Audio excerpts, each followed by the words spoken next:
kind of about music podcast. You don't get any cushions, Tim, for sure. Not for the cushions. Yeah. Okay. I'm loving the cushions. That's how I get treated. Ellen, welcome to the Kind About Music podcast. How are you today? All right. I'm all right, man. Yeah? You got your East London outfit on, we were just saying. You got your, I thought I'd make an effort for Hackney. Yeah. And the hoops, yeah. And the stripes. And we've got Tim over here in his... What, mate? Yeah, this is your traditional cultural... cultural... Chili's tattoo. Yeah. That's Got cool. Had to be done. This Yeah. is Classic a bass player. Yeah. This is another episode with two bass players. So Just love the bass players, don't you, mate? this is going to be interesting. Again, I'm just messing with the mic all the way through. Ellen, welcome to the podcast. And you got your Cosmic Ears in today as well. Oh, I've got these fantastic things, these little purpley wonders. Yeah. And they've got like some little bits of clock face in them. Right, okay, There's yeah. like I remember you bits put them on Facebook and that's where I first saw them. So. Yeah, man, they're class. Little bits of like clock cogs and wheels and things. Yeah. And it's purple. And it's nice. And it's got 6 drivers. I went like this. Yeah, that's just wrong. That's E.T.'s hand. So Ellen plays bass down at the Piano Works, among other things. That's where we see each other quite a lot, and she got me involved in the Piano Works and a couple of others, including Jason. It's actually the last 3 episodes have been Piano Works episodes because there's been Jason, then Kaya last week, and then you this week as well. Oh, the Lord. Yeah, I mean you played on Kaya's EP as well, didn't you? I did. Yeah, I did. We were just listening to that. It's really cool. Jimmy Goodwin produced it and engineered it, didn't he? It sounded great. So fat. Like I turned up there with my little Mark bass 8-inch little kind of practice amp, because I couldn't be arsed bringing the big yoke, like, you know. Yeah. And he just DI'd from that, and it sounds really fat, like. Yeah, I wonder what he's done with it. Do you think he's put you through some sort of? I think he's done something. Yeah, sounds great. Yeah, it sounds fat. Like, some magic fat, device. Yeah. Nice. Yeah. Like Nicki Minaj arse. Kind of fat, you know. Yeah, that's bulbous. it's a preset you can get on a Pro Tools plugin.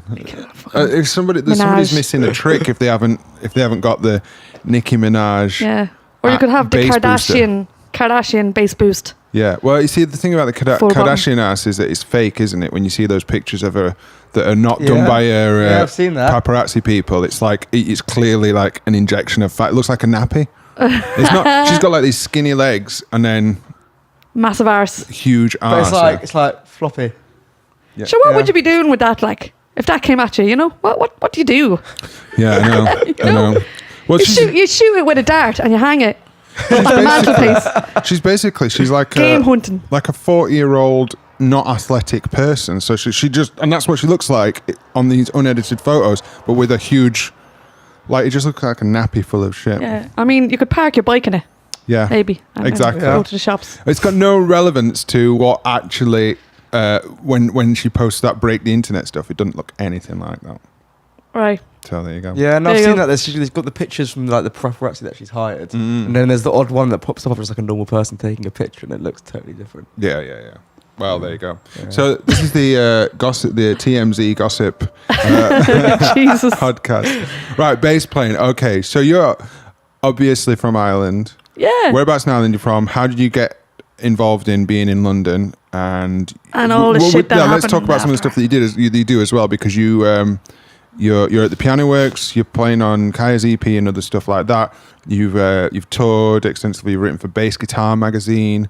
You teach at BIM. Yeah. Oh, do you? So let's. Yeah. Cool. Right. Yeah, let's start at the beginning and where. From the beginning. Right. So I'm from a town called Drogheda, which is north of Dublin, but it's like countryside. It's all mad countryside around it, and it's class, and it's full of lunatics, and everyone's a musician there. And in 2011, I was already, you know, gigging in function bands, and then eventually I got to do like lots of TV work in Ireland, and then I got to play for some cool artists and stuff. What sort of TV? When you please tell me that you were something to do with you're probably too young for this anyway, but do you remember there's a famous clip of before when Boyzone started, they went on Irish TV and did this silly dance. Were you anything to do with that? No, but I know their bass player. Oh really? Yeah. Who's also called Keith Duffy. Oh right. Which must get really confusing, you know what I mean? It's like, hey Keith, you know what I mean?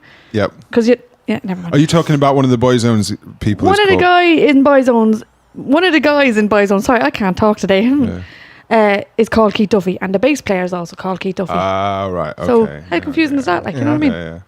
Anyway, yeah. So I was doing lots of TV work and playing with different artists, and things were going cool. But I also had like a full-time job during the week, which was like I was a lab technician, and then I became a chemist. So I worked in science for like 8 years. And, really? Yeah. What area of science then? Like food science. Right. Okay. Yeah, I actually worked in the Guinness. When you go to Dublin and everyone does the Guinness factory tour. Yeah. I worked in the lab of Guinness. Right. It's almost like a kind of racist slur or joke. Oh, you're from Ireland, you're from Dublin. Oh, did you work at Guinness? Yeah, like, but I did. You did actually work at Guinness. Yeah, not from Dublin, but my dad was, but yeah. And then I worked in the Glambia Dairies in the lab in there. Then I worked in IFF, which was like my longest lab job, which was nearly 4 years or something. And which was like a perfume company, working in the lab there. Okay. And, were you the person who was like rubbing it into puppy dog's eyes? No, there's no animals involved. I've never worked in a lab where there was animals involved at all. But yeah, no, you have special like instrumentation. Apart from piano works. Yeah. and you do all that. But I was always gigging on the side, like, and then I just wanted to do it full time. But there's not enough work to be having in Ireland, you know? Yeah. And plus, if you wanted to kind of get into the session scene, it's very closed in Ireland. And it's not a case of like, you know, in London, you can go to the jam nights and you can network that way and you can befriend all these other bass players who will, if they can't play with such and such, they'll give it to you or something. Yeah. That doesn't really happen back home at all. It's very closed. There's like a few guys who do it, and I know the guys, but they have all that kind of big work, and then there's no way in. So London's the place to be anyway, you know. So 2011, I wanted to my lab I was working in. It moved countries. It moved to Holland, and they offered me a job for more money in Holland, and I was like, I don't want to go to Holland. What's the music scene like in Holland? It's not what I really want to be doing. I don't really want to be a scientist anymore, because once you go into working in it, it's not really what you want to do. Wasn't it? Who wants money and job security and like nice things and stuff like that? Nobody. I know. Well, I just wasn't happy, so I was like, fuck this. I want to move to London. I want to go to this music college because I was self-taught. Like, I didn't know anything. Like, I just played stuff by ear. I hadn't a clue what I was doing really, but I wanted to know more.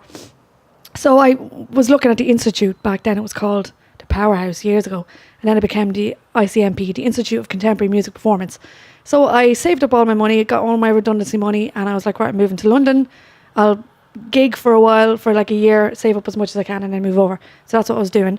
And then my sister was like I was reading Bass Guitar magazine for years. And before that, when it was like Bassist was a different kind of sort of version of it, I was reading all them. I had stacks and stacks of them, like obsessed with it. Like, and my sister was just looking through it. Like, she's no interest in that, so she was just looking through it. And she saw that the ICMP were putting on scholarships.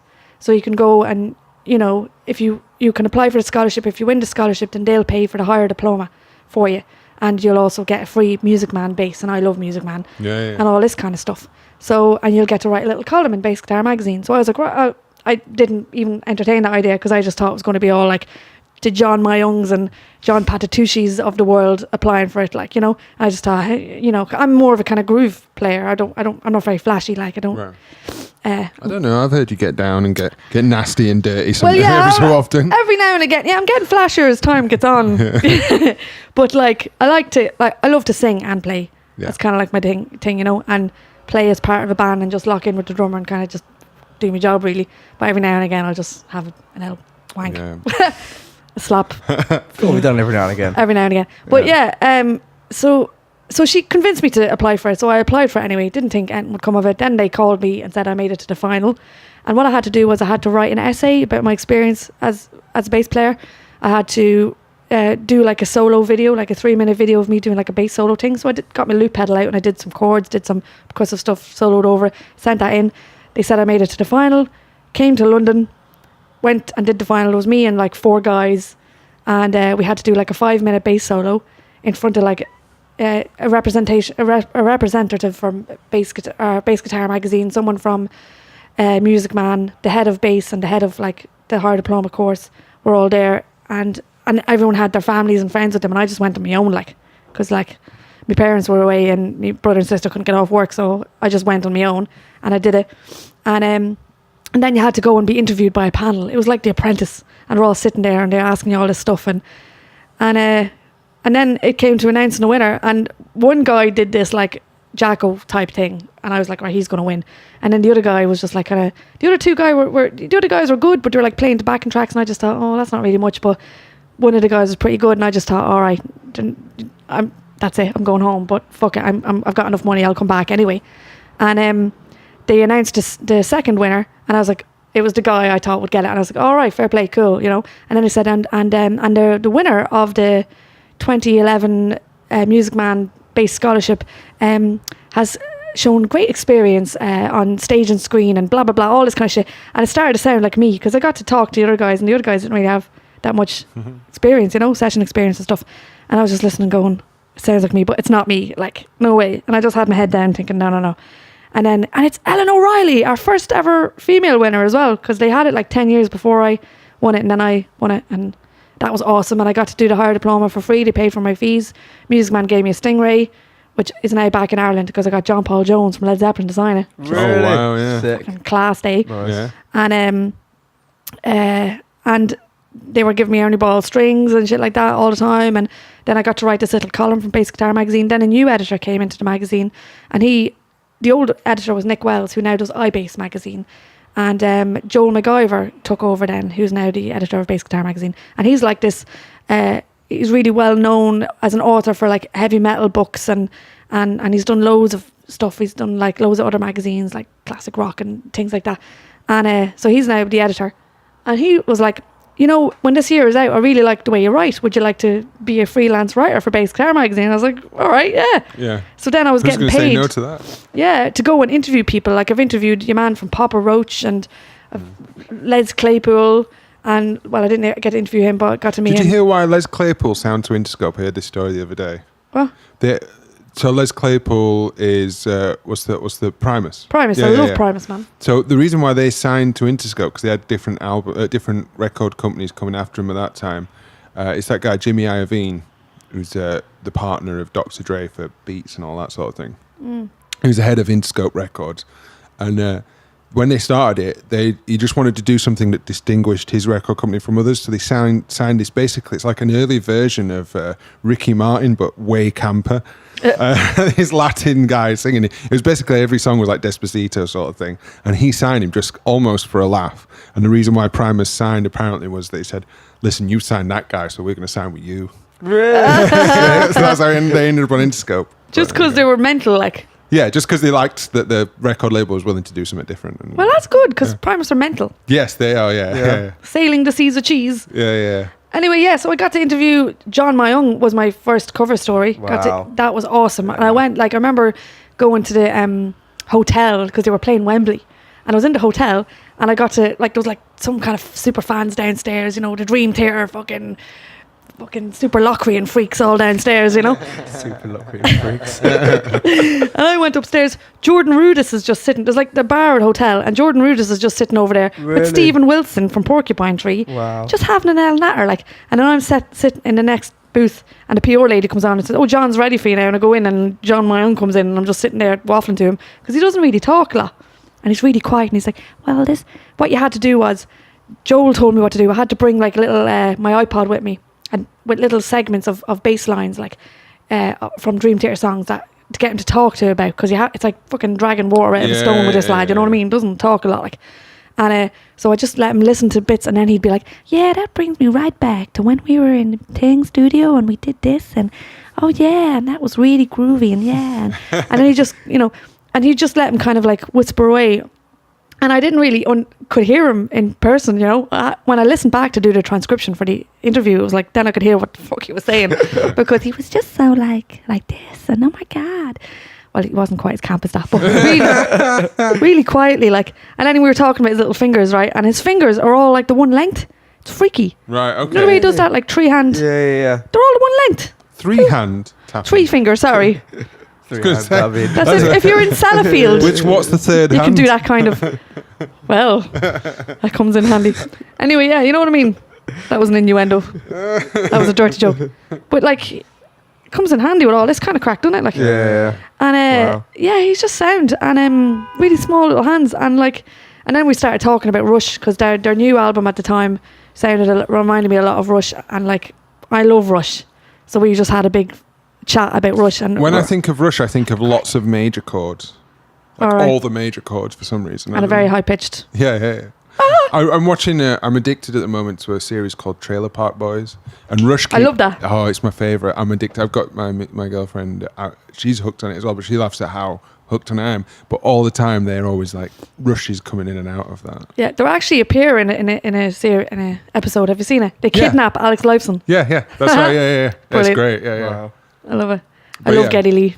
Yeah, man. Yeah. Yeah. So won the scholarship. Then I did the higher diploma. Just before you go into that, the whole thing about interviewing people, obviously that's interesting to me because of doing the podcast, and we've got a couple of guests coming up that are going to be like a little bit maybe a little bit scary to interview, because it's not like most up until now. It's just been my mates who are all great musicians, but it's my mates, people I'm used to talking to. What's that? Somebody because you had no background in freelance writing or interviewing. Nope. So what would you give Yeah. as like have you got any kind of tips or kind of?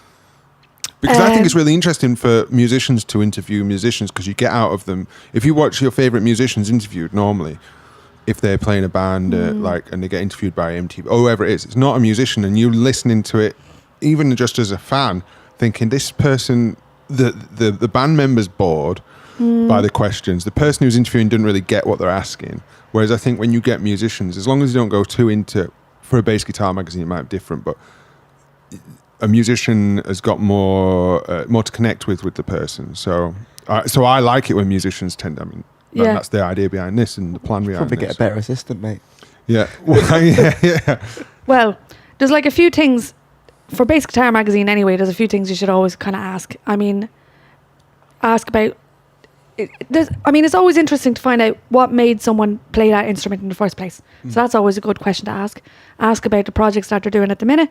Ask about any future projects they have coming up. Ask about equipment, because obviously Bass Guitar Magazine, they want to know about your equipment, what gear you use, why you use it, how you use your gear. Because I remember I interviewed Rhonda Smith, who used to play for Prince, and she was building her own amplifier at the time. Oh, wow. I don't know if it's available or if it's come out or what, but this was like, I think I interviewed her in Germany 2 or 3 years ago.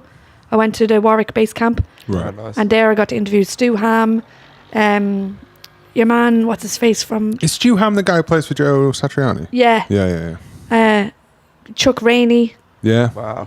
all these people who play for Aretha Franklin and Steely Dan. Steely Dan, all that, all those guys, and Divinity Rocks and all those people, Sick.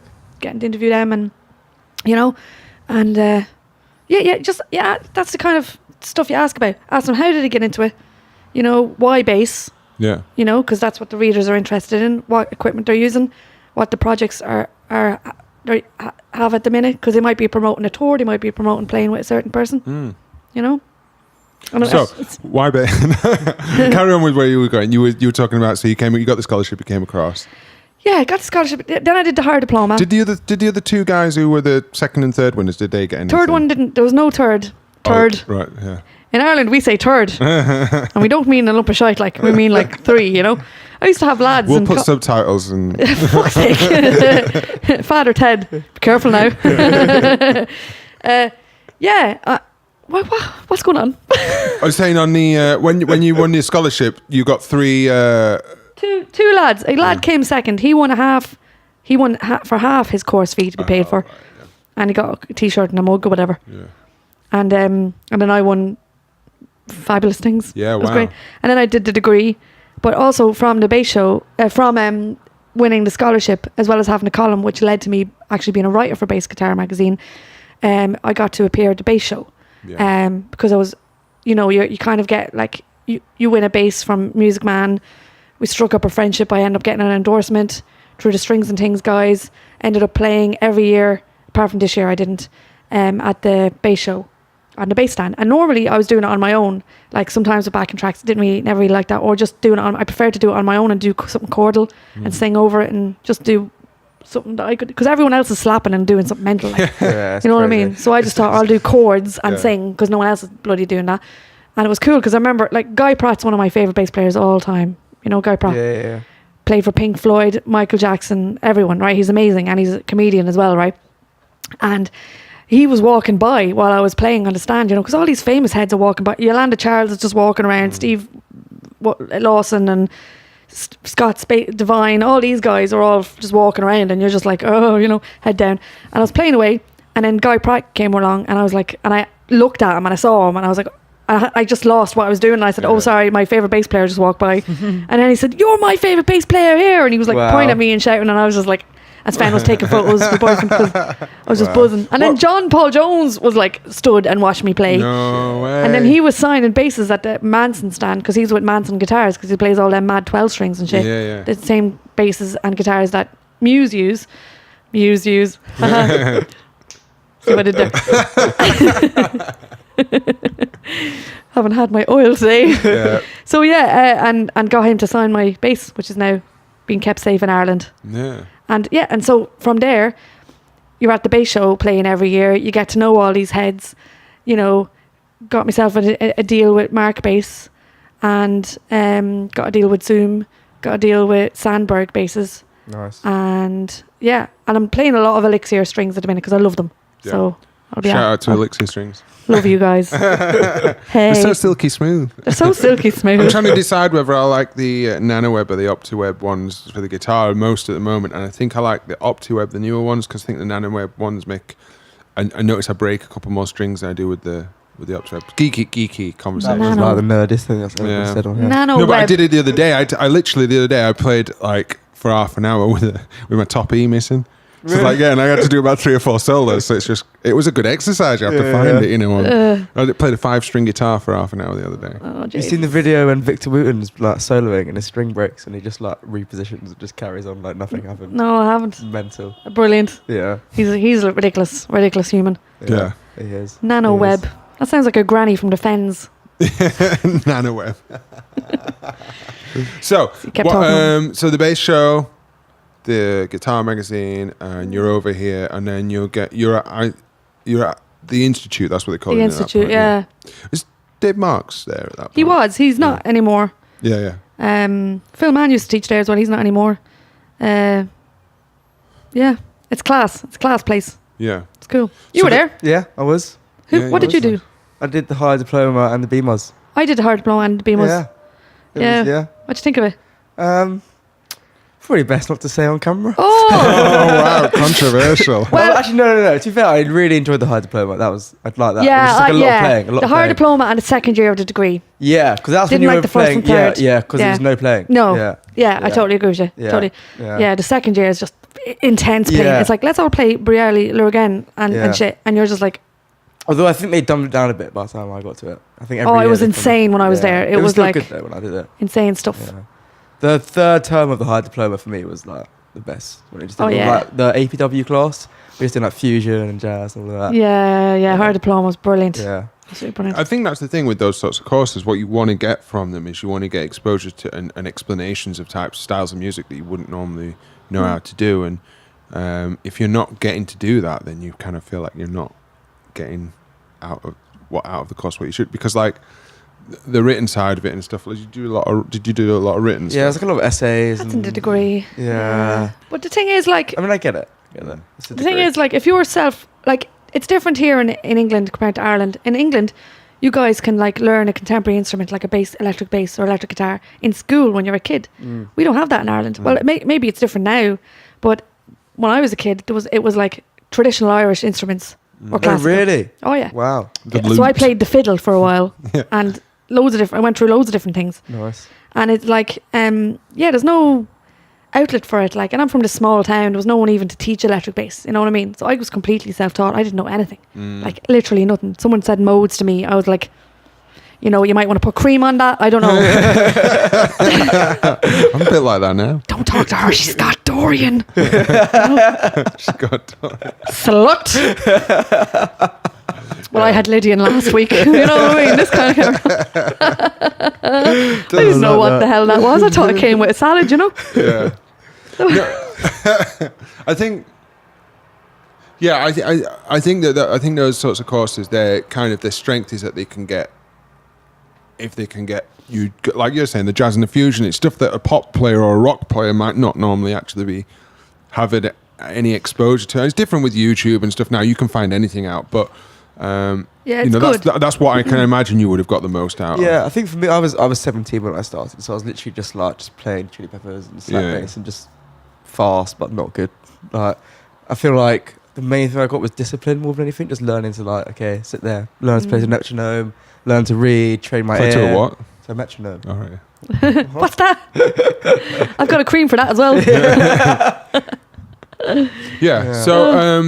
So what about you when you were? What was it that you were getting out of it? Like, because yours is, you're saying that they kind of basically it changed by the time maybe you went, but for you it was something that you really enjoyed. Yeah, and really got technique that stuff, getting to read theory. I didn't know any theory. Theory. Yeah.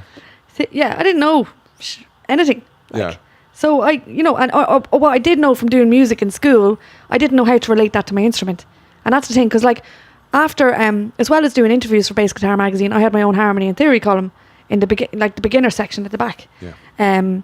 That's what I used to try and do, because I didn't understand, I didn't understand the connection between the harmony theory I was learning in school and how to connect it to bass guitar and how to use it and why and when to use it and stuff like that. I hadn't a clue. So that's what I really got out of the higher diploma. That really helped me, and just made everything make sense. I'm teaching myself piano at the minute, and how I'm working out the chords is because I know the theory, because I know how to make a triad. I can make an inversion, but because I know the theory, and 7 chords and sus2, and I know what that is now. You know what I mean? So I can just sit there and just work it out, and then you get it. Yeah. And now I'm kind of making the connection, and how it's a gateway. It's not because before that, people used to go on about theory and stuff like that around me, and because I didn't connect it to the instrument, I just thought it was just this boring thing, and it was useless, and it was why am I learning this scale? You know what I mean? I don't know if it's different for guitarists or something, because you guys, you can learn a pentatonic and you can use that for the rest of your life. Yeah. But with bass, I'm planning on it. yeah, but with bass, it was kind of, for me, I just didn't know, because I was just learning songs and going and doing my gig and going home. I didn't know why and how. Yeah. Well, I think it's once you've got it internalized, and it's not when you actually, same thing with learning licks and stuff like that. You never use a lick the day that or the day after you've learned it. It's something that eventually becomes part of your vocabulary and gets used in ways that you wouldn't normally imagine it, and it becomes internalized. I think the same thing with theory,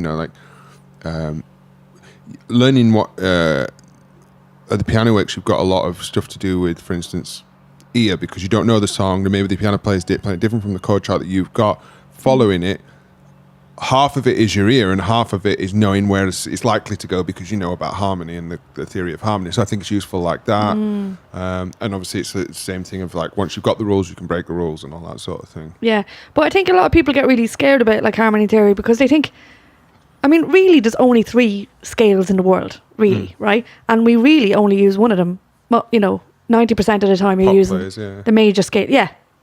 Yeah, I'm talking about pop rock kind of guys, right? 90% of the time you're using a major scale. The natural minor scale is in the major scale. All the modes are in the major scale. All the 5 pentatonic shapes fit within all the modes. The way I explain it to my students at BIM, I teach in BIM Brighton, and when I explain it to them, I say it's kind of like if you had you have your fretboard and you can see the fretboard. You'd write it on the whiteboard from the nut all the way down to the 12th fret, and beyond to the 24th, right? And if you had tracing paper, and you drew on it, let's say you drew, the root was G, and you drew there, and you put in the dots, the circles of the major scale going above it, and above that goes the Lydian, to the right and above that goes the mixed Lydian, right next to that goes the Dorian, right before that goes Locrian, right before that again goes your natural minor, and it all fits all along the whole neck, if you were to imagine writing it out like a tracing paper, right? And then all you do is you move the root. And you can see when you write it at tracing paper, you can see, my pentatonics fit in there. The 5 shapes fit in there, right? Also, my 4-note arpeggios fit in there. My 3-note arpeggios fit in there. The inversions of the arpeggios fit in there. Yeah. Everything need to know. And then the other 2 scales, which you touch on if you're going to do more jazz, or you just want to be a bit flashy every now and again, or your harmonic minor or melodic minor, and it's only 2 modes from one of them and 3 modes from the other. You'd use, I think the melodic minor, you'd use more, your super Locrian and your Lydian dominant you might throw in every now and again. So really, that's all it is, because I just think people overcomplicate theory. My dad used to overcomplicate theory all the time. He'd be like, when I was like a kid trying to learn piano when I was 8, he'd come in and start going on about like sharp 11s and all that, and I'm like 8 years old going like, I don't fucking sharp 11. I think I ate that yesterday. You know what I mean? Yeah. What are you on about? My dad is he's been a pop player all his life, and his approach is really different. Like he knows about modes. He taught music at he's a guitarist. Yeah, that's cool. But he was on the podcast like when I first started doing them, so you can go back and find him lecturing me. He's like raging at guitar. Oh yeah, he's crazy. Yeah, and he's got a really unique style because he uses he plays electric with his fingers. So and he's got these big kind of like Dan Clark. Yeah, exactly. Chicken picking. Yeah. But his approach is always like when I start talking to him about modes, he goes, "It's all in the chord." So I'll be like, "Okay, so I play through a song and he'll play lead on it, but he'll be thinking about it as chord shapes all the time. Like he doesn't think about modes at all. But the thing is, it's semantics because it is really the mode and it is really the chord shapes, all the same thing. Yeah, they fit in. Yeah, it's just the way of looking at it. You can label it either way, but it's the same thing. Yeah. Like someone going on about, oh God, you got to learn all your chord tones. Yeah. And I'm like, well, it's in your arpeggio. Yeah. You know, I mean, there's loads of different ways of saying the same thing in music theory, and that's what freaks people out. And really, it's not that hard. You know, that's the thing. You're looking at the same thing, just like you're turning it round and looking at it from a different angle and something. And also, there's another way of looking at modes as well. I mean, there's the way when I describe it to my students as a roadmap to your whole fretboard. Because a lot of people are afraid to get out of the box. I was afraid to get out of the box. I'm fucking mad out of my box, lads. You know what I mean? Could you get comfortable? Oh, I'm in between my octaves. I can hit my fifth every now and again. Oh, I might throw a cheeky fourth in there. I might go sharp four. You know what I mean? And just melt your brain. Yeah. But like, really, you're kind of just, but you want to break out. And the way I look at modes is it's kind of like, it's like a sat nav to the rest of your fretboard. But the other way of looking at modes, I actually get into arguments about this with my boyfriend. That's how sad we are, right? And he looks at it more on listening to play. If you were to play from G and you play your Ionian mode, which is your major scale, right? Then you play Lydian. He'd be like, yeah, but listen to how the sharp four sounds. He looks at modes as using them for the tone as well, for the sound as well. Which, yeah, of course you can do. Dorian always sounds that's class. The sound of chord 4. Yeah. You would think of it more like that. Yeah, you can look at it either way. Same thing. Yeah. Ding. I kind of agree with that because I feel like I can use. You don't have to use Dorian over chord 2. You can use Dorian over chord 6 and just. Can't believe we've gone into a geeky mode discussion where it's just chord Dorian over chord. Yeah. But no, and it's right, and that is a big hurdle when people are starting off, and it does sound, especially with the crazy names and stuff like that of the different modes, it sounds like like an absolute headfuck when you're first starting out. But as what I'm saying, it all becomes part of the same thing, and when you're improvising around the chord progression that you know, I don't think many people are thinking, I don't want the sound of the sharp, but you're doing it without thinking, and you're going there, but you go there because of all the work the shedding that you've done at home. I throw in Dorian a lot. Yeah. Next time we play with each other, you'll hear. I do it every now and again. Yeah. So it's even on major chords. So bold. It's a lush sound. Well, as long as I don't play the third, we're all right. I feel like Dorian for bass, Dorian is like. Oh yeah. The major sixth to the flat 3 is like. Yeah. Tasty. I knew it was a mistake getting 2 bass players. Yeah, man. So Sven's at the Piano Works as well, and so you get to actually gig together quite a bit then. Yeah. What's that like? No, it's great. Chord 4, no, it's chord 2. It's great. It's like I like it when we do full band stuff. Like for a while there, we were doing the odd little kind of duo gig. This is years ago. I didn't really like that. As a bass player, I just don't like playing without a drummer. Yeah, I just hate it. I just it don't makes feel sense right to have bass without a drum. Yeah, I just feel a bit nudie. Yeah. Somebody talked to me before about an acoustic thing that I was doing. They were saying like it was an acoustic duo, and they were saying, "Oh, let's have a bass player as well." And I was like, "Well, then you've got to have a cajon or a drum." Yeah. And they're like, "No, it'd be fine." I'm like, "No, not really." No, you got it. Yeah, it becomes a lonely gig. Then this is why it's so hard for us to get on those like midweeky acoustic gigs, is because it's just like if it's not a full band, it's just no point in having a bass player. Double bass. Yeah. Could be good, but you still need something rhythmic. Yeah. You know? I did a couple. And gigs. it's weird, isn't it? Just adding that one extra thing means that it completely makes it not work unless you add something else. It's like you'd think it would be more, but it actually takes away. It seems to kind of take away. Maybe not all the time. But No, you need something to connect with. As sorry, a I bass player. interrupted you, man. What were you saying? I was just I did a couple gigs with Tom Gledhill where it was like me, him on electric, and then a singer and no drums or horn or anything. It's just Oh no, it's Horrible. It's strange. flat, isn't Horrible, it? yeah. Because the bass isn't an instrument that doesn't have the harmony side to it, and it's not. Especially in that. Sorry. harmony. We One note at a can. time. Okay, but We yeah, can yeah. change your chord with one Yeah, note. well, of course, yeah. But I mean, on its own, like solo bass and singing, imagine doing that background music in a bar. I mean, Yeah. it could work, but I've done that at a bass show, you like it, see. yeah. Well, of course, yeah. But that's a bass show where people are turning up to see it. But it's. I mean, chords are lovely on a bass. I don't mind doing a bit of that, but Yeah. Here's another one that I think You need doesn't a work drummer. as well.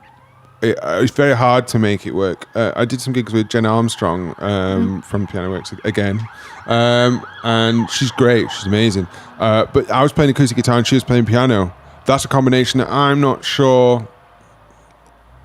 Like those two kind of necessarily go together a lot, because all I ended up really doing is kind of little bit of filling over the top, and it was nice. And she's so good, I kind of can just let her play and sing. yeah. and It just depends little on bits of- who. I mean, if one is doing more block chords and the other one does more fiddly. Yeah. I can see arpeggiated that stuff. working. I can see that You reckon? working. Yeah. Do just like some nice kind of. Arpeggiated Thing. stuff. Oh, dude, I made it sound fabulous. Don't worry about that. But I'm just saying, like, I think it's in a similar family to guitar and bass. Yeah. Like, I think you need to. Keyboards is a thing where it's either, I think, on its own with a voice or for some sure, rhythm for to it. Yeah. That's why I feel like that. Because I think it takes up a lot of space. I think you just talked yourself out of a load of gigs, mate.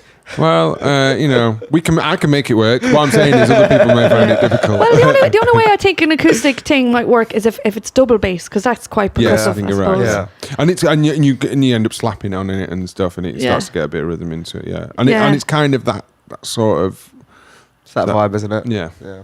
Yeah, We've all man. done the walk around. Yeah, no, but I love it when we do electric gigs together. I love that. He's a brilliant guitarist, brilliant singer, and I sing as well and do all these harmonies, and it's class, you know. Yeah, so there you go. Yeah. Big up to the bear. It's the bear. Is that your nickname for him? Yeah. Pet name. I don't know why. I don't know where it came from. I'm going to tag him in this now. The bear. So now you're teaching at BIM, Yeah. as well as you work at the Piano Works and Bass Guitar Magazine. So BIM, how that came about was Frank O'Shea, the head of bass at BIM Brighton.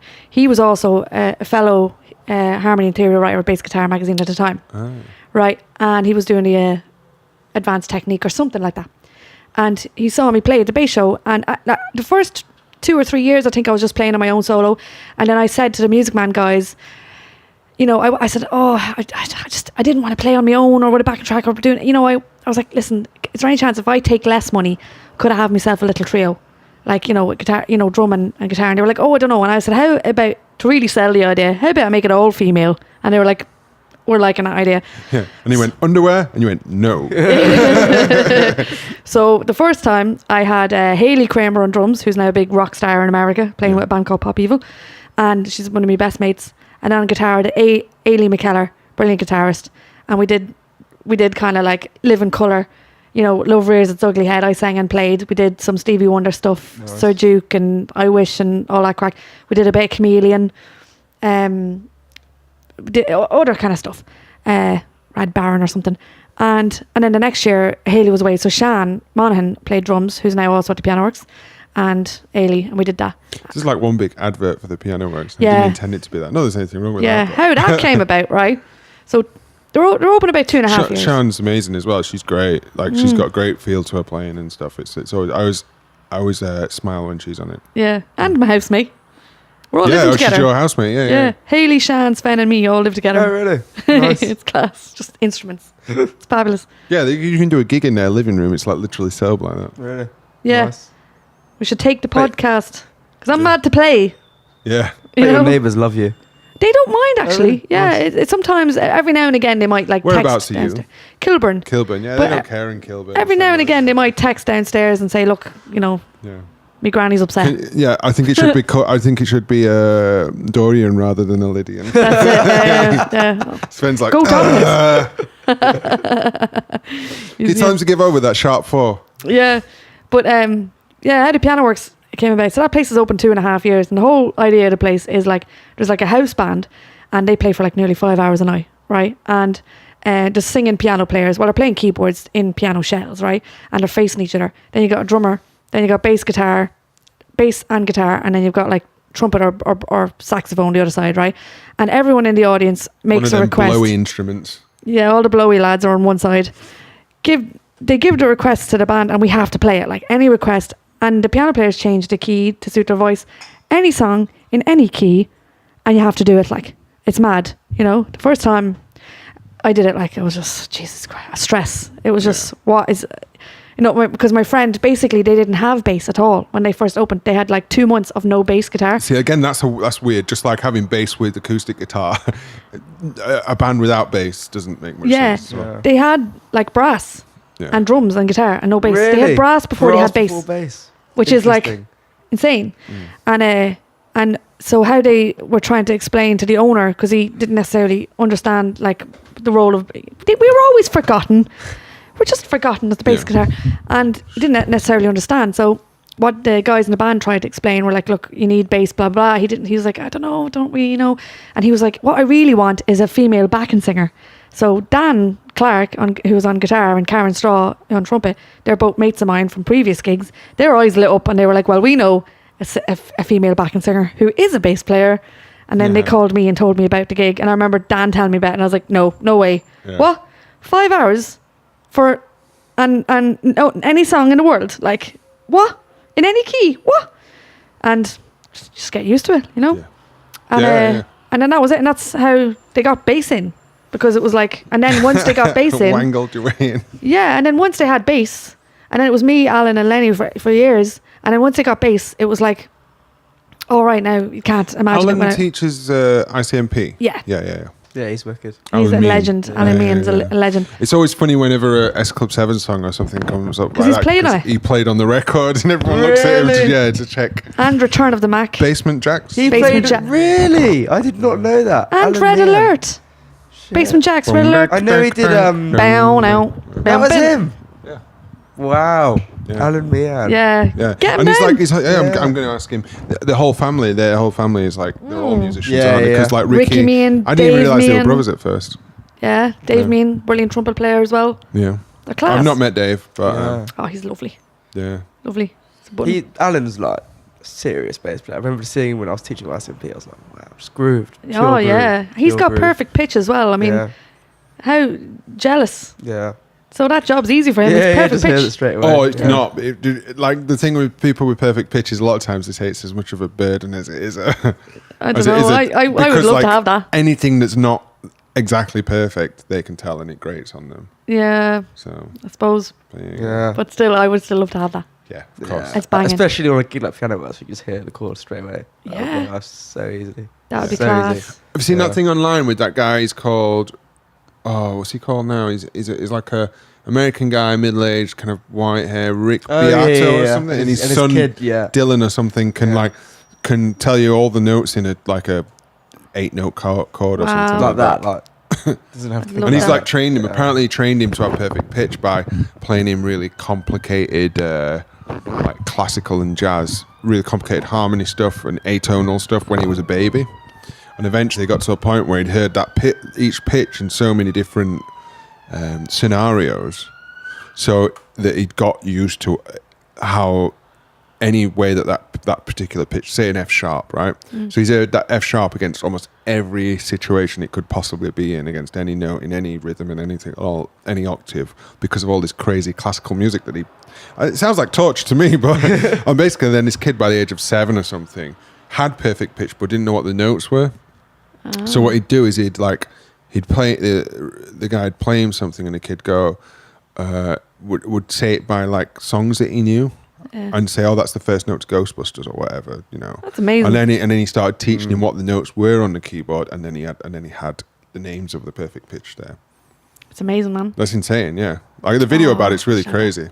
Yeah, I saw him talk about it. He was saying that we're all born with it, like we're all born with perfect pitch, but we don't exercise the muscle, so you lose it when you're a kid. He was saying that he was basically just like doing it so he would like pop music, exercise the muscle, I guess. Also, like in countries in areas of the world where they talk with pitch. So like in parts of the Philippines and Indonesia, for instance. In Asia, they'd be like... Yeah, so there's certain like words that mean different things depending on what pitch you say it at. So pitch is a big part of their language. There's a lot higher ratio of people with perfect pitch in that part of the world. That makes sense. Interesting. Yeah. So there you go, perfect pitch. Yeah. But my dad still doesn't believe that it exists. Like it does. It does. I think doesn't believe I think it at it's all. just as useful to have really, really good relative pitch. Yeah, I like feel that's Lanyon, just as Alex useful. Lanyon. He's that guy, isn't he? He's have you met Alex? Oh, he's at Piano Works. Who? Yeah, he's just started. Alex Lanyon. He's I know Alex. long hair, Indian guy. yeah. Yeah. Guitar. He's on He tour at the moment with. skateboards out of jam nights. Yeah. Brilliant. He's Well, on tour with Coltrane at the moment, Yeah, and on the he Dua is. Lipa tour. Yeah, But he's playing. I think on that gig, he's playing keys, synth, bass, and guitar. Yeah, Jesus. and synth bass. Yeah, which I think I need to have a chat with him about this. Like, I think he's knocking down the value of all the other. Yeah. He's put 3 people out of work in one go, hasn't he? Yeah. Fair play to him though. He is like have a heart. he's one of those guys that is just great on multiple instruments. Like some people have an instrument and they can kind of blag some other stuff, but he is generally Yeah. great on guitar. But I think he has that relative pitch that he says it's not perfect pitch. He says like basically, whatever the first note I hear that day is, I know what it is, and then everything is against that. And that's how he works out any. My friend Nate Williams is like that. He plays guitar, bass, drums, keys, sings. He's brilliant. He actually plays keys for Jamiroquai now. Right. He's just one of them. He's one of them. He's the Prince of Wales. He's originally from Wales, so he's technically is the Prince, as in. Oh right, okay. He's actual royalty.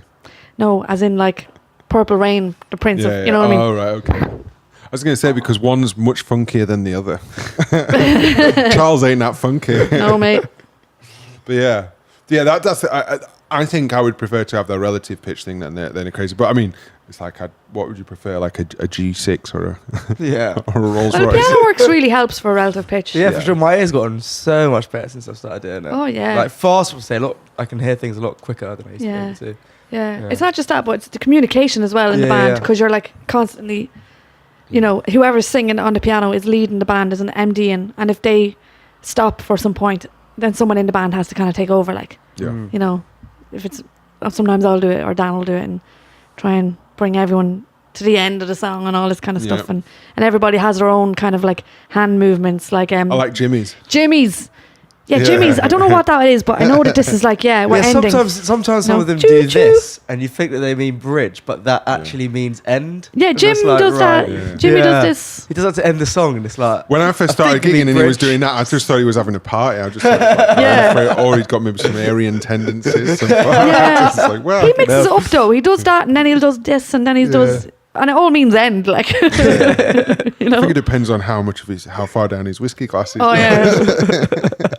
Like this after a while. He was telling me he was in Sheffield the other day playing Sheffield City Hall, and he broke down halfway, like 2 minutes away from Sheffield City Hall. But obviously he's trying to get back to London, and he just cancelled his breakdown cover or something like that. So he didn't get home till 7 in the He morning. has like the worst luck. I need to ask him what the actual gig that he's doing, because that's pretty big thing to do. I think it's his own thing, isn't it, that he does? Yeah, I'll have to ask him. Because like Sheffield City Hall, like I've been to watch quite a few people there. It's last person I watched there actually was Tommy Emmanuel, the Cool. Australian guitar player. Oh yeah, I know him. Yeah. Yeah. is that the He's one class. decent venue near you? Dude, yeah. No, there's the lead mill and all that sort of thing. There's, what I was going to say, you helped with you helped play on Kaya, who I had on last week. You helped play on his EP as well, didn't you? Yeah. And then Jimmy actually helped produce or arrange that, or He engineer fattened it me or up whatever. Yeah. So what was that like? musically. What was the recording process for that like? It was just one day. Rock up to Jimmy's gaff. He had like a little makeshift studio outside his house, and Kaya was there dancing around with pizza. That's how I imagine Kaya to be all the time. He's like that. He's like Tigger from Winnie the Pooh, just like bouncing around life. You know? Yeah, it's class. That was it. It was just one day, just a couple of takes. Yeah. Gave me pizza and went home. Sounds great. It's on Spotify. It's available on Spotify now. Kaya's EP. It's called Better Late Than Never. And they were all old songs he was saying as well, like songs that he'd written when he was in Hong Kong and South Africa and stuff like that. Yeah. Yeah, it's cool, man. Yeah. It's great to see him do his solo thing. Yeah. And it'd be nice to hear what the next bunch of it's like. Because whenever you're writing, I was just talking to Tim about this before we started the podcast. Like, I've got some stuff that I'm trying to get finished that I've had around for 5 years, and I just want it finished so that I can then feel like I've got a base to go to some new stuff. And there's like 2 or 3 different projects, but the stuff that I'd write now would be way different to how I would have written it then in the progression. So it'd be interesting to see what Kaya would come up with now, sort of thing. I don't know if there's anything recent off this EP. He was saying that this is kind of a thing just to kind of launch doing other endeavours off of. Yeah, he needs to get... I mean, he's great live. It was great fun when we did the EP launch, like, hopefully. Yeah, you were at Paper Dress Vintage, right? You were up in Hackney Central, Yeah. I was outside there the other day. That was cool. I've played there. The little shop they've got, like, upstairs. They play at the pub. Yeah, it's up there. Up there, yeah. It's class. Nice. Yeah. He just... I hope he just gigs a lot, you know? Get us out there. Yeah. Because he's brilliant live, like. It's the thing with people in the session world and the kind of live, functiony, performance, corporate dues, piano works, all that sort of thing, is that you tend to neglect the original side of it, because you're trying to make sure you can afford your rent and get paid and move the session career forward. But it's really important to have that creative outlet, because it makes everything else make sense, I think. And me and Tim were talking as well, like, about if you work in the session world long enough, you end up sounding like a session player, which can be a great thing because it's adaptive, but you tend to lose some of the quirkiness of your own style. Yeah. And I think the way to combat that is to actually is to write stuff like when you were writing with Tommy Hill for William. Yeah. What's the name of the band? William. So William is a footballer for Chelsea. For William. You were talking to Tommy, who's played for all sorts of people. Yeah. And Tommy was saying to you, it sounds good, but you sound like a session player. That's it. I think you do. I think it's easy to lose that thing that I think everyone has their own kind of character when they start out. I think if you're not careful, you can just lose it. If you just end up homogenizing. If you're just playing function stuff all the time, for sure. Yeah. I think like the ICMP. I mean, one thing I didn't really like too much, but the ICMP was sometimes they'd make you play stuff exactly like the other person, and it was. And I what I wanted to take from it was the theory on how to use the theory to make me sound like me, but just break out of the box, you know what I mean? Explore the fretboard more, not to make me sound like such and such. But I think I sound like me when I play on people's stuff. Yeah. Oh, for sure you will. I think so. Hope so. It is me. Exactly. Do you write much stuff yourself? Sometimes, yeah. And I mean, I when I see like Jason Tebble do Circus 8 and stuff like that, because I'm a lead singer as well as a bass player, and I'd like to do my own thing. You've got some home recording equipment, like Sven was on it, wasn't it, when I came round? Yeah. I do. Sometimes it's hard to write. It's hard to write like and be objective about it, because sometimes I'd write stuff and it just sounds too poppy, and then I don't like it, and then I had to do my own EP for uni and stuff, and then you kind of shelve it, and you want to do something cooler, but like, you know, I play guitar, I play bass, I play basic keys. You know, I mean, if you were a better piano player, you'd come up with something more interesting or something. You don't nearly need to have a brilliant piano player there with you to help you kind of break out and play something. But sometimes I think that limit of your ability at something is what actually creates the quirkiness that's interesting. I always talk about some guys that I know up north who, as I say, they wouldn't know a G sharp you wouldn't be able to point it out on the fretboard to them. But when they write riffs and song ideas, you come away thinking that's really different, that's really cool and weird, and it's kind of because they don't know the theory. They're just kind of, I don't know. And I used to think it was just that, but I think it's also because they're entirely geared towards writing and being creative, and I think that's what we tend to lose a little bit on the session world. If you're not, so I always try and I haven't released anything or finished anything yet, but I'm trying to do it at the moment. I always try and push people to say do more creative stuff, because that's actually going to make you stand out and want people.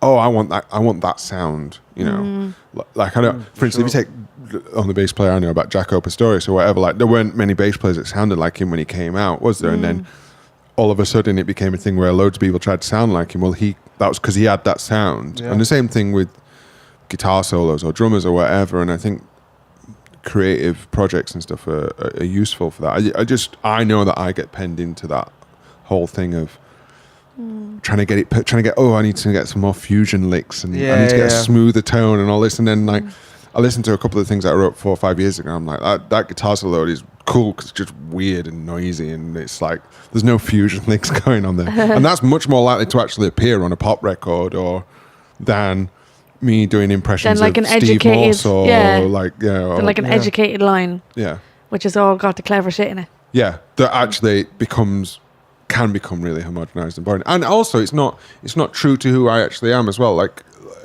musically, it's something that I've learned and I can do, and it's great because you always want to learn something new to influence yourself. But you've got to also then be true to what your sound is. I think. Well, it's funny. Like from the stuff I've written before on acoustic guitar, now that I'm learning keys, I'm coming up with more interesting stuff because it's all laid out for you there. It's easier on a keyboard. You know what I mean? Yeah. So I think that's why guitar players and bass something. players tend to struggle with things like theory, and keys players tend to get jazz and the more intricate parts because it's all laid out in front of you. I think also they have to for that instrument. Yeah, like you'd expect a keys player to have all of that knowledge, wouldn't you? Yeah, and to know those because it's not just chord shapes like on a guitar, I suppose. Yeah. I always get when you go to Ronnie Scott's and you see some of the keys players there, and they they almost look like they're like they're not really human almost. There's some not craziness going on and they're hard to move. Nick Gilmore, in other words. Yeah. He's just all over. Yeah, Nick, yeah. It's class. And when a guitar player's going for it, they're like bending and moving around generally and it look physically difficult, but a keys player, it's like almost like like they're transcribing some text or something on a computer. For transcending. It's like what you were saying about Lenny doing piano works whilst listening to a podcast. That's a rumor. I'm not sure that he did do that. Well, we'll not talk about that. Come on, tell us about that. What? No. Well, I'll tell you off camera. It's Lenny's a beast. He's ridiculous. See him do some stuff sometimes, and like, what is going on there? And he's kind of like, he's quite laid back in here as a character, and then fire just comes out of his fretboard. It's ridiculous. But yeah, I'll tell you that in a minute. Okay, so have you got? You've just had a feature in Bass Guitar Magazine as well. Yeah. Which you've got. Is this a copy of it there? It is. When is this out now, or has it been out? Oh, this was out like last month. Yeah. So this is issue 154, 154. Yeah.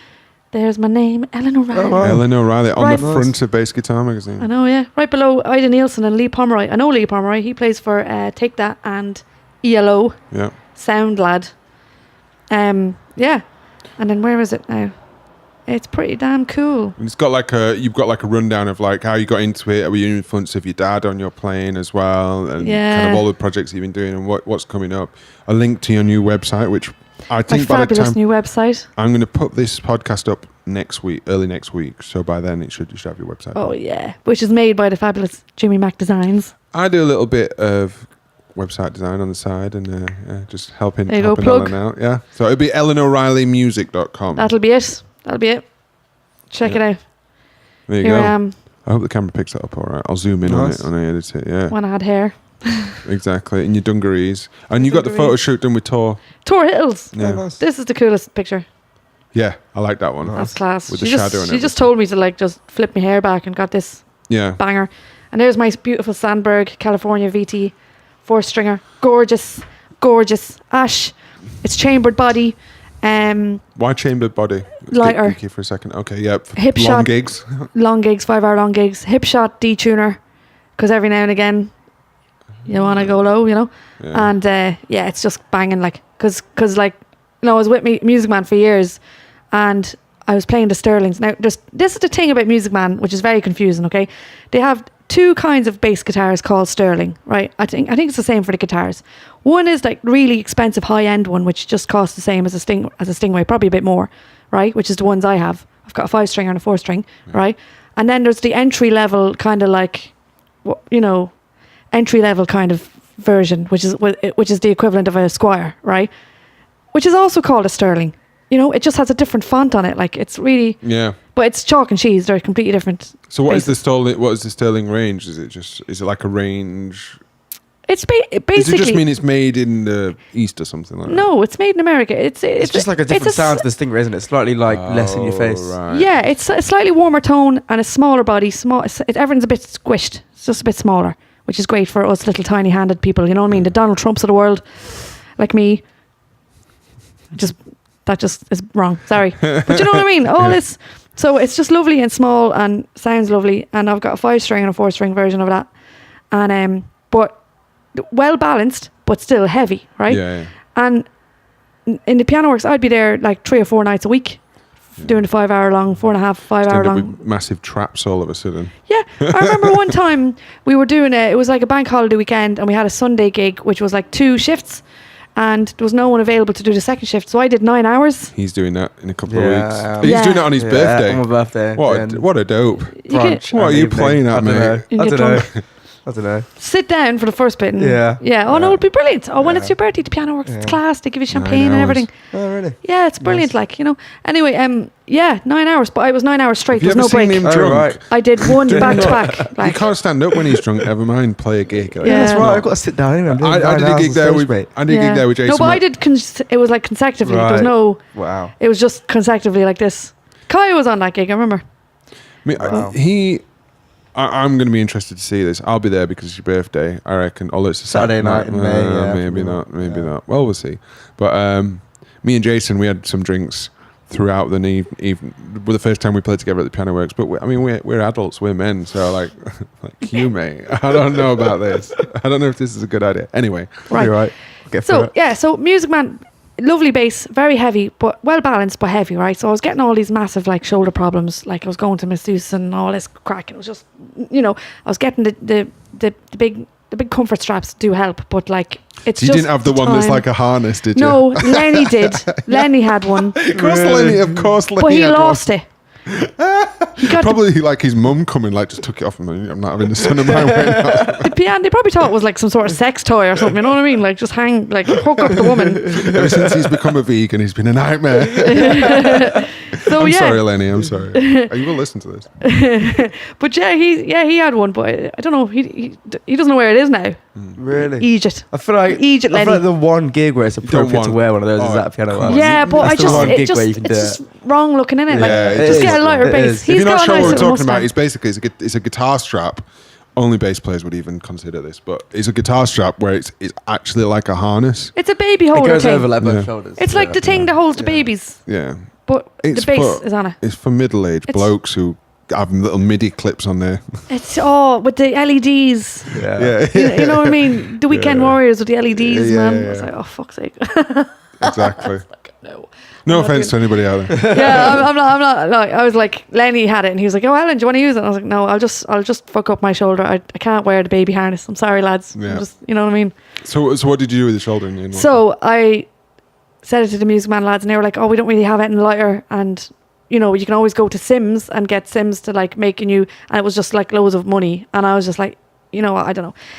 Got talking to the Sandberg lads at the bass show 2 years ago, and they were like, "Well, we'll make you one." And I had to go to California VT, and it was which is the same one that Ida Nielsen uses. It's fabulous bass, it's class, it's gorgeous, right? And I was like, I love this. So we got into talks. They said, "We'll make you one. We'll chamber it for you." And I was like, and I kept going on about the balance because I did move to a Music Man Caprice, which is a very light body, but the neck dips. Yeah. And that's nearly worse for your shoulder. Les Pauls, right? when you sit down, are notorious. Like you can't play a Les Paul without a strap, a proper Les Paul, even a chambered one, because you have to have a really good strap. My brother's got one, yeah. Yeah. Or you have to sit on somewhere where you can put it on the seat next to you. Yeah. Oh, really? So you've got it like resting on the seat? Well, you still put it on your leg, but it's like when it rocks back. Right, I see. Right, so it kind of stops it. Yeah. So they were like, "We'll make this bass for you," and waited a couple of months, and I got it, and that's the bass. That's the bass on the front, yeah, Sandberg. Beautiful. Yeah. Beautiful. But you're still tight with the Music Man guys as well. Oh yeah, I'm not exclusive to either. I'm with both, Well. I've got a menage a trois going on. Polly, yeah, you know what I mean, greedy bitch. So basically, because I love the Sterlings, they're class. But the thing is, Sandberg are now bringing out a new thing where they're giving you the option to have a smaller neck as well. So a 20-inch scale. Oh length. right. 20. Wow. 20 or 22? No, 22. Right. Right. Is that similar to the Mustang then? That's shorter than the Mustang. Really? Yeah. Mustang's 30, I think. No, 30 is regular, isn't it? 34. 34? I don't know. Anyway, I'm getting 22 because Wow. I was like, you know what? Argument. So I was like, because I have a Fender Urge, the signature Stu Ham from 1991. Yeah, mate. In burgundy mist, which is pink, basically, right? And that's 20-inch. That's like fucking viola. Yeah. Right. Anyway, so this thing, they're going to take it away maybe next month, back to Germany, and going to whack on a 22-inch smaller neck on it. Same with the D-hip shot and the the super light hip shot tuners, everything will be the same. It'll look the same, match the body, but it'll just be smaller. Because I was like, you know what? Fuck it. Yeah. I mean, if the option's there and Sandberg are being so lovely to me and I've got small hands, I might as well, it'll make me faster. Yeah. Banging, right? And now I'm not really gigging at right now at the moment, right? Because I'm not well. But like at the moment, so I'm practicing loads at home. I'm learning keyboards. And I'm shedding a lot. And I'm doing an awful lot of slap practice. But I've ruined me fingertips, right? And I had lovely calluses. Loads of fucking blisters built up. And I had lovely calluses and they were banging. And in this, yesterday, they just came off. Yeah. And look, I'm back to square one. Baby fucking finger ET tips. You know what I mean? Stay at that. Pissed off with myself. I was going to the not at the moment, but I was going to the gym more, and I got calluses on from doing the deadlifts on the inside of my palms there. And I was saying to the missus, "Look how cool that was," and she was like, "Ugh, don't come near me." I know, but you know, if your callus comes off your tips, especially as a bass player. Yeah, I remember when I first started playing bass, I used to put tape over my fingers because the blisters were so bad. Oh, mate. Yeah, they'll grow back. I know. I just have to get. You see, the thing is, I'm challenging myself with the most aggressive slap bass song ever, like, which is "Tommy the Cat" by Primus. Right. Which is demented, like, right, because you're getting blisters on this side as well, right? Now that's an oven-related accident. Why are you getting blisters on that side then? Right, because Les Claypool does this thing where he rakes down and rakes up chords, power chords generally, while he's slapping, right? So Tommy the Cat is like, it's like you're slapping on the E string, you're then doing a ghost note on the G, you're slapping the G, and then you're the first thing you do is that you're raking a power chord, right, on E major, right? So then on the D and the G string, you're going, and then you're fucking doing this, and it's mad. It's mad. Yeah. Well, sorry, I just went off on a rant. Tommy the Cat. It's demented, right? And that's just the actual bass line for the song. He raps over it really fast as well, right? I'm going to challenge myself to do the whole thing. Really? Nice. I think I've seen a live video of him of that where they're doing. There's a guitar part for it, just like. It's just shite, yeah. Sven hates the guitar. Yeah, but the drums and bass are banging, right? Yeah. So it's like, and it's just so aggressive and mental fast, and he's rapping over it, and then there's the bass solo in the middle of it, which is like, right, where he's like, he's doing these, it's all these ghost note things to make it triplets, which is like a trick, but you have to get it so fast and get it under your finger. The left hand, like, you're kind of like creating more slap sounds by slapping your left hand on the fretboard, this kind of shit, right? And then in the middle, he does the two-hand tap thing, which is actually easy because he's just like boom. That's the easiest bit of the whole bloody song. And then it's back to but the actual bass line of the song is just demented, and it's so fast. Didn't Les Claypool have a signature bass with a whammy bar on it? Yeah, really, that's ridiculous. Carl Thompson makes all his basses. Yeah. They're all mad.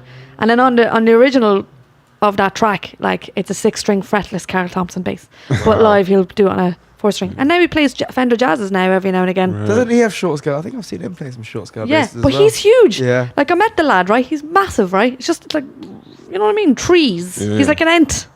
I remember when I met Steve Vai and he shook my hand and his fingers like went round my hand twice like an alien. Yeah, Yolanda Charles' hands are like that as well. It was like huge, just big, lovely big fingers. Yeah. You know what I mean? Class on the elf Fender dimensions. It's grand. But us little tiny little elf fingers. Obviously, Primus did the South Park theme tune as well, which is still awesome. It's class. I love that. Nice. He's best. Les is like best friends with Kirk Hammett from Metallica. How weird is that? Yeah. What a weird friendship. Why is that weird? I don't know, because like one is such like a metal. Yeah. True. And then you got Les is just mad in the head. Primus were kind of seen as being part of the metal world whilst also being totally nothing to do with it as well, weren't they? Yeah. That was the weird thing about them. Yeah. And also, as you're saying, like, they're rapping over stuff at the time when new metal is becoming I big. think I would say they're alternative. Yeah. Or just mad bastard stuff to drink. Yeah. To listen to drink after you're drunk. I don't know. Primus is that sort of band where I couldn't put it. It's like some of the Frank Zappa stuff or Captain Beefheart or anything like that. It's stuff where you put it on and when you've relaxed a bit and you want to have a laugh with some mates and say, listen to this, it's ridiculous. Yeah. It's not something that you're not going to put it on whilst you're making some avocado on toast. No. This is my seduction music, you know. With your cucumber water. I had to really concentrate then not to say avocado. Imagine like trying to like get your glass of wine and you're trying to seduce someone, and I'm going to put on some music, right? What, and and it's like too many puppies getting shot in the dark, or Winona's got a big brown beaver and she strokes it all the time. It would work on me. Yeah. You know what I mean? Well, when I first started seeing my I'd be like, my take me now. girlfriend, she the thing that I don't know why I did this, but I put on a TV series called Garth Marenghi's Dark Place. That's hilarious. Yeah, but it's not bizarre. First Date. No, it's not. It's not. Yeah, she's still around. It's fine. It's like 5 years later. Let's put on Mighty Boosh. Yeah, exactly. Yeah. Well, that would have been quite sane compared to the Garth Marenghi. You know what's funny? When I met Les Claypool, he was hanging out with Noel Fielding from the Mighty Boosh. Oh, really? Yeah, me and my mate Rotten. My friend. Of course, they're friends. Yeah, my friend Dave White's. Used to. I'm sure he still does. His roadies for Kasabian, and Noel Fielding was always there, and he'd like turn up with a load of paper mache heads that he'd made that day to come on and throw in the, because he was in the video for Vlad the Impaler, wasn't he? He was. Oh, I didn't know that. Yeah, he was like, and him and what's the main guy from Kasabian, the tall guy. Forgot. He's got a name like Vlad anyway, but him and Noel Fielding big mates. So yeah, but he was well weird, like just walk around the corner. Oh, Noel Fielding. And Jason Tebble as well, where he lives in Haringey. Yeah, Highgate. Yeah, he was. Julian Barrett lives like next door to him. That and is he's so like cool. he sees him at the coffee shop all the time. Really? Yeah. Oh, I should like try and talk to him. I bet Noel Fielding would be a good hang. I bet he'd be a good Oh, laugh. I'd say he's loads of crack. Yeah. I think Julian Barrett actually would probably be more down on actually, because he's from Leeds a bit, and he's a musician as well, isn't he? Because he did all the music for Mighty Boosh. Yeah. The lads are great. Love them. Ellen, thank you so much for coming down. Is there anything else you want to tell us before we wrap this bitch up? Oh, I don't know. I love Elixir. Yeah. Have you written your email to them yet? No. Wait for your website. Yeah. Okay. Well, check out Ellen O'Reilly. Oh, singing and playing bass. That's something I want to talk about. Singing and playing bass. Come on, then. Go. I just think it's really important if you're any instrument you play to get singing. Yeah, I would say that. Get singing, get you way more work. You know what I mean? Plus, you can do double jobs and stuff. And a lot of times, like when I was at the bass show, I'd have lads coming up to me saying, "How do you sing and play at the same time?" Because I was playing like complex stuff on the bass, like Living Colour and all that. And I was like, right, all it is get to know the bass line so much that you don't need to think about it, and then try talking over it first, and then try singing. Yeah. And then you'll get it, and it'll just become second nature. Yeah, I think it's one of those things. It's one of those skills you have to have had going on for a long time. You have, when you've started off, like maybe you started off singing and playing some really simple stuff, and eventually those skills become so ingrained that you're not even thinking about either of them. But yeah, you've got to get to a point where you're not thinking about the playing for sure. Yeah, like a lot of people would say they'd hear the I wish bass line and they'd think that's mentally complicated, or Rush bass lines, and they think that's hard. I mean, yeah, it is hard to sing and play that at the same time, but it's harder to do the Police stuff because it's all about it's not about it's about the timing and the syncopation. So where it falls. Yeah. I wish it's all straight, isn't it? Boom, boom, yeah. Boom, boom, boom. If it's the timing is the same as what you're singing, then you're grand. But if it's a juxtaposition to what you're singing, so singing Roxanne and playing that at the same time, that's a challenge because you're playing all the offbeats and you're trying to lock it in with the drummer and then singing something completely different. So timing things. So to start, if you're going to start singing and playing, do something that you know really well on the bass that is at the same, that isn't conflicting timing wise with what you're singing, and then build up to that. Because when you get to the Police stuff and the Sting stuff, you know what I mean? That's why, like, some people say, oh, Police, oh, Sting, you know, oh, he's not, you know, they won't necessarily realise how great a bass player he is, but he is because he's playing all these mad, complicated. Yeah. They're complicated because they're syncopated bass lines while singing something completely different over the top. And that's awesome, you know what I mean? So I think he's one of the best for that. Paul McCartney, another brilliant one for that. Yeah. You know what I mean? And of course... Oh, look, Quincy Jones slated Paul McCartney's bass playing in one of these recent books, I think, yeah. I don't like... and he started bitching about the Beatles. Yeah. What's wrong with you? But Quincy Jones looking at it through the filter of jazz players that he grew up playing with and knows and all that. Like he was talking about Jimi Hendrix, saying, oh, Jimi Hendrix never did an album with Miles Davis because he was scared and all. It's like... Look, you're looking at it through guys who are massively precise and really, really on the cusp of all that. But you're talking then about pop players, and the Beatles' job is not as pop players. It's going back to what I was talking about. If you're touring that session world, like no session musician wrote whatever your favorite Beatles song is, you know, that came from some guys who were being creative all the time, and you kind of played enough to get through it. It's just like also like no need. He's Quincy being. I'd like to crazy. see Miles Davis. I would have liked to see Miles Davis write a 3-minute pop tune that could like be effective on the radio. It's a totally different thing, isn't it? Well, so yeah, what? it is. Yeah, And the exactly. Beatles, I'm joking. every song is just banging as well. Beatles, you know what I mean? Just Yeah. can't go wrong. Like, but yeah, there's another brilliant bass player, Paul McCartney. Such melodic bass lines, Yeah. and it's all up above the. It's all into Yeah. Dusty End. Yeah. Yeah, the dusty end. John Deacon's great at the Dusty End action. Yeah. Love a bit of Queen. Yeah. Yeah. Jesus. Yeah. He's really melodic. Yeah. Oh, I love it. So melodic, Yeah. so beautiful. That bass line for "You're my best friend," do do do do do do do do do do do, just all around A minor. I think gorgeous. Queen's a band that I ain't listened to that much. I know the hits and stuff like that, but it's, whatever the song is, when they come up at Piano Works on any gig and you haven't studied it properly, you're like, oh, Yeah, fuck. it's like It's a roast, isn't it? You know, it's going all over the place. yeah, especially if it's a Freddie Mercury written song. Yeah. It tends to be like that at Piano Works. Any song that's written by a bona fide piano player tends to be more complicated. Billy Joel, Elton John. Yeah. ABBA. Yeah, when an ABBA song comes up, there's a couple that I know really well, and then there's a couple, the rest of them, it's like, oh. Yeah. The first one I did, I had like Meatloaf. 5 Billy Joel ones, and it was just like absolute roast. I didn't know any of them because Yeah. I didn't know that. I should have learned this. Yeah, it's the piano writers. Yeah. So if it's a Queen song, if it's a Freddie Mercury song, Yeah.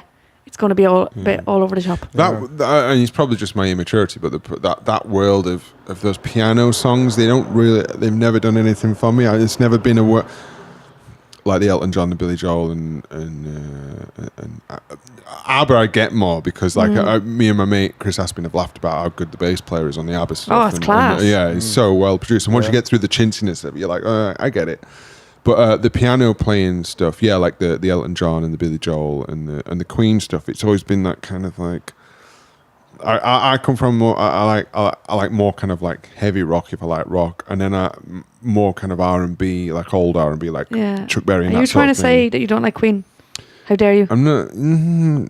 Yeah, I never would be. Oh, let's put on a Queen album. I love Queen. Let's put on a Billy Joel album. Right, but I think as I get older. The thing is, I think And some whiter. stuff You're is already quite old. If I get older and as I get older and whiter, I quite a think few that'll grey hairs happen. you've already got there. some stuff is like overplayed. People think Queen and they think Radio Gaga and all that nonsense. Yeah. The old stuff, they were a prog band when they started. The first 3 albums, which were called Queen 1, Queen 2 and Sheer Heart Attack, I know they just didn't come up with names back in the 70s. Yeah. First Led Zeppelin album, Led Zeppelin 1, Yeah. Led Zeppelin 2. Yeah. You know what I mean? The first Rush album, Rush. You know, it's they just didn't. But those were back in the days when bands could have loads of albums and develop over time and stuff. Yeah. But when they started out, they were prog rock. Yeah. Like that. Those first 2 albums are proggy as shit. Like It's something that I have a thing that I'm trying to do at the moment, which is make myself go back and listen to classic albums of bands that I wouldn't normally listen to, because you can get it so easy on Spotify now. You can just put it on in the background. Like one of the ones was like Bob Dylan's first album. I've forgotten what it's called, but I put that on the other day and I was like, oh god, you can tell why he became what he became. Yeah. You know, this is give you goose pimples, make the hair on the back of your neck stand up. And I think a lot of those bands you do forget that. Yeah. So I that's what I'm trying to do at the moment, because as I say, there's things like Billy Joel and those guys and Queen and stuff like that. I wouldn't be able to tell you what's on their first album. Yeah. I would. I do like that Billy Joel was an absolute nutter though, and I mean, back in the days of like when there was more emphasis placed on albums, like the hits nearly take away from the value of the band. That's why Led Zeppelin were so clever in the 70s, because they didn't release singles, so you had to buy the album and you had to be on it. You had to be taken on a journey with them, like because Led Zeppelin 3 is like an acoustic album, and then Led Zeppelin 4, the 4 Symbols, it actually doesn't have a name. Well, it's why the album worked as well, because if you want to listen to track 4, you have to listen to 1, 2, and 3 first. Yeah. So you know, back in the days. The Zeppelin album. I still listen to everything as albums. I so rarely like Good flip through man. songs. But I'm weird. Yeah, me too. No, fair play to you. I try. There's a couple of bands I'm after getting really hooked on. Hiatus Coyote. Yeah. Banging. And there's a band from Dublin I absolutely love. They're called Wyvern Lingo. Okay. Right. Okay. You probably see me go on about them on Facebook. I'm obsessed with them. Wyvern Lingo. Fucking brilliant. Check them out. All vocal harmonies. That's another thing about a lot of bands don't do. There's not an awful lot of like really layered harmonies in music. That's why I love Wyvern Lingo. Loads of layers of harmonies back in the, I mean, Queen, everyone sang in the band, and it just adds so much to it to a band to having loads of vocals. Sure. You know what I mean? Yeah, for sure. Have you seen any of the clips of Michael Jackson layering his vocal harmonies? No. It's great. It's like there's one when there's a particular clip on YouTube where they're doing "We Are the World" before the rest of the celebrities come in, and Quincy's like getting him to sing the same part but take a step back from the mic every time, and that's how he's getting kind of the natural reverb of the room lovely. and all that sort of thing. Yeah. But apparently on Thriller as well, the guy said, Swedian or whatever, the guy who's the engineer on it, he said that he didn't use any compression on anything, and he goes through and he plays you all the tracks separate.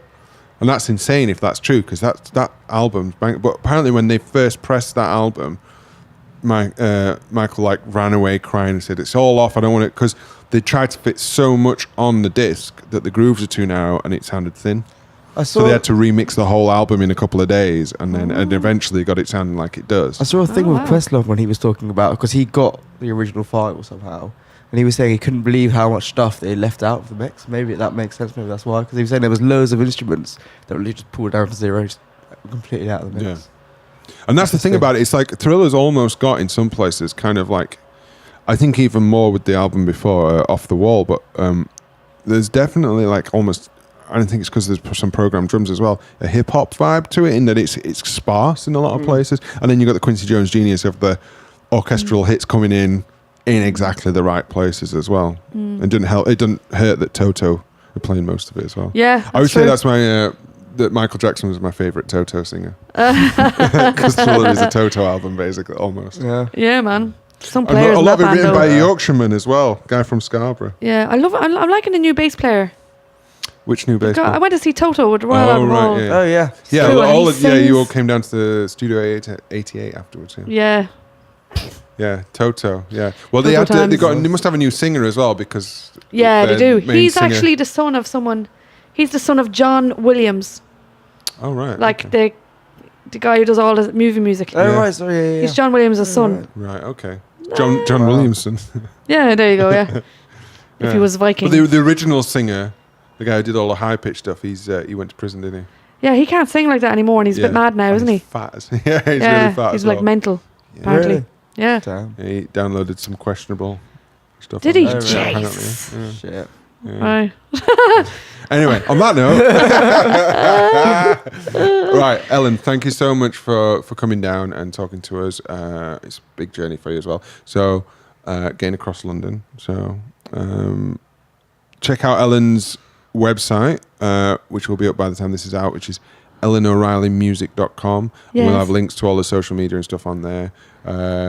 Check out Bass Guitar Magazine, because you'll see her writing in there. Come down to see her at the Piano Works, Studio 88. Check out Kaya's EP, Better Late Than Never, available on Spotify, because you'll hear her there. And if you're at the Bass Guitar Show, she knows everybody there as well. She's drinking with all these famous session musicians, and everybody in London knows her as well. So come and check it out. Yeah. And I got drunk with Bobby Vega. there you go. Fuck it now. Yeah. Fair play. How many That's people can it. say that? Half the bass players in London, actually, because you organised it, didn't you? For Yeah. them all to have a drink with him. Yeah. But anyway, yeah. Bobby No, thank Vega. you so much, and yeah, see you soon. Thank you. Bye bye. The Kind of About Music podcast.